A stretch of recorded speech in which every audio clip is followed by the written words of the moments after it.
A lesson I learned this semester is to always ask questions. In my public policy class, for example, I found this really useful. Public policy is a topic that I know little about, so on my first few homework assignments, I found myself stuck and turning in work I wasn't happy with.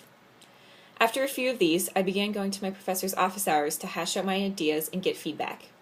I found this extremely helpful because no other source can replace someone who's actively engaged in the field you're studying. I went to several other of my professors and student instructors this semester, and they were all very helpful to me.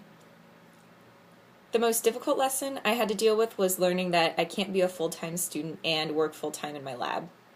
In the summer, I worked over 40 hours a week in my lab, but this is obviously not possible during the school year.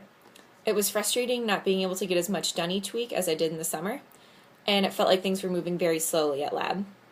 It was also hard to balance my time between classes and lab. Every day I just have so many things to do at work that the time just flew by, and then at the end I was left with less time to do my classwork and have a life. I think that my current study habits have been serving me quite well. I mainly stick with the textbook, lecture material, and utilize office hours. It's worked well for me in the past, so I think I'm going to stick with it next semester. I'm going to try to find more of a balance between my lab work and schoolwork. I have a new schedule for classes, which means a new work schedule. I unfortunately am going to have to go in on the weekends next semester because my classes don't line up well for going into work. I'm sure I'll be able to make it work though, but it'll certainly be different than this semester.